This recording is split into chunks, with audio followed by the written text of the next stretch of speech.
Greetings, Earthians. It is time once again to turn your mental energies toward the infinity of the speed of thought. Travel beyond the edge of the known into the realm of weird science fantasy.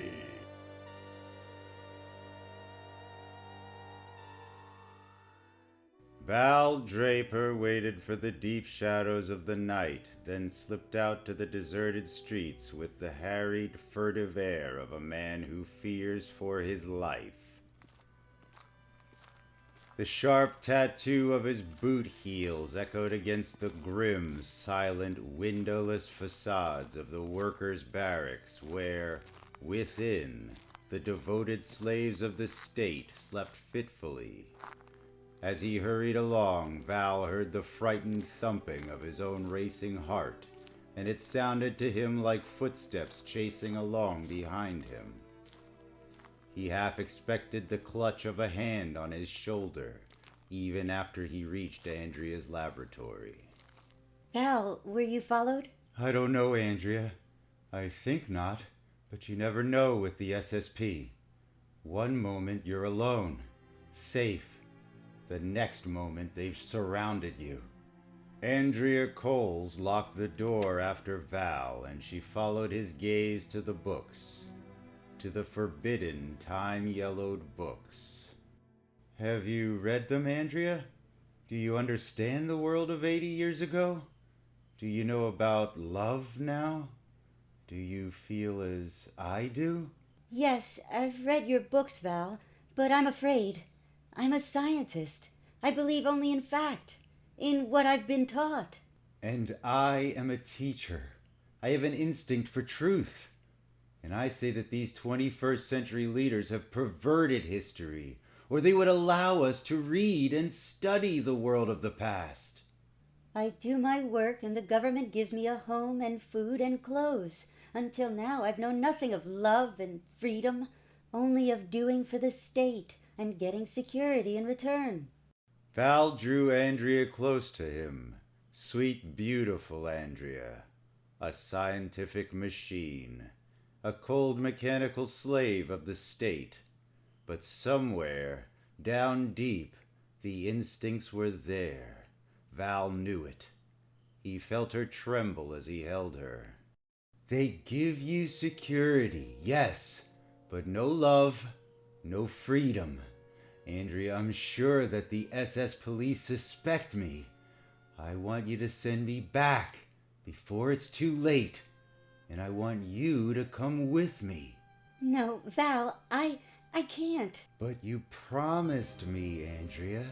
You promised that when you finished the Chronoverse... It's ready, and I'll keep my promise. To send you, before I'd announced its completion.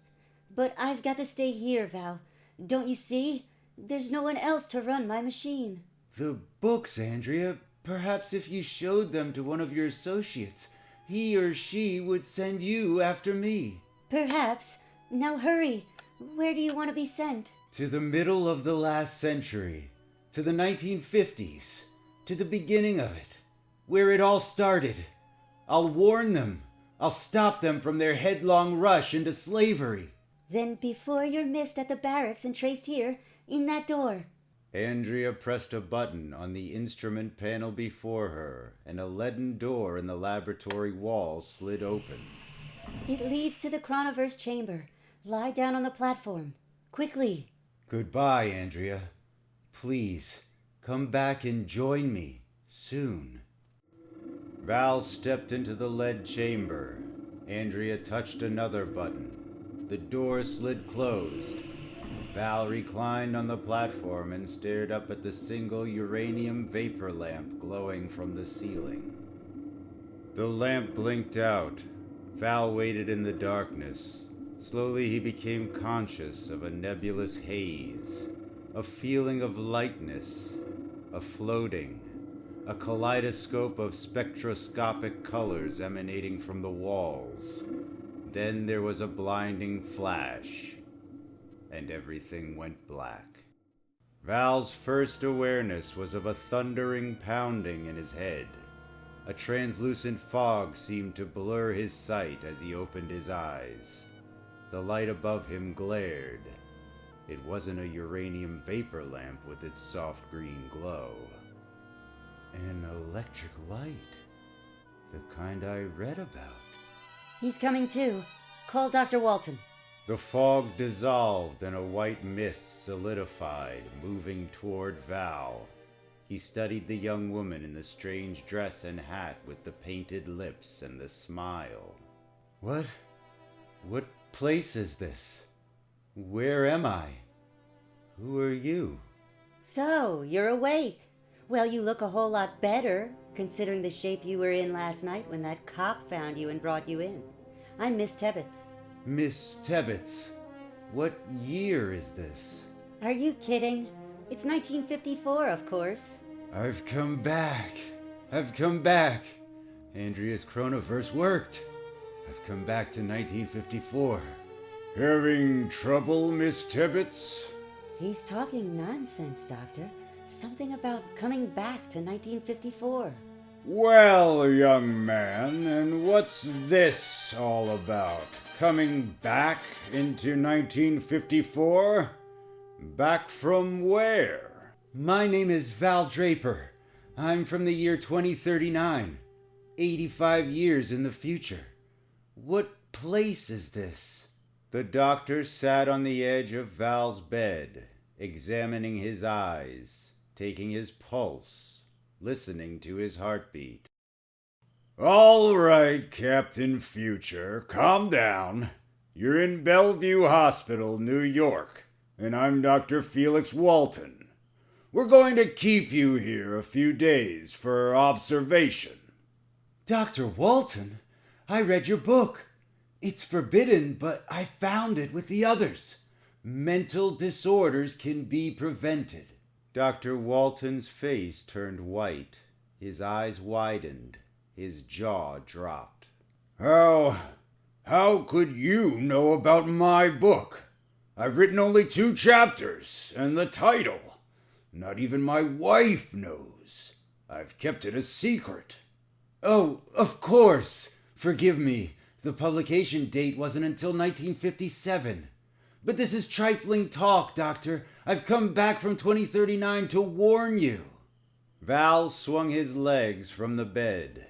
Gently but firmly, Dr. Walton and Nurse Tebbets forced him down again. Let me up, you fools! I must see your leaders. I must warn the world of its future if... You've been through a difficult time, Mr. Draper. You need rest. Tell you what, though. I'll notify the proper authorities about you, and we'll see. That afternoon, several newspaper reporters jammed into Val Draper's room to question the man who claimed to come from the future. Dr. Walton and Nurse Tebbets stood by. Why'd you decide to come to this year, Draper? How did you do it? What's it like 85 years from now? The world of 2039 is a world of living dead, gentlemen. I was sent back by a friend in a chronoverse. What friend, Draper? What in heck is a chronoverse? Andrea Coles, a woman scientist of my era, was working on a time machine. Andrea's a brilliant person, and she was the only person I could trust. I begged her to send me back when the chronoverse was completed, and she agreed. Any romance angle, Draper? This Andrea gal and you, in love? Love? The world I come from knows no love, no hate, no joy, no sorrow. It's an empty world of work, eat, sleep, security, they call it. There are but 2 books. You can and you cannot. I was a teacher.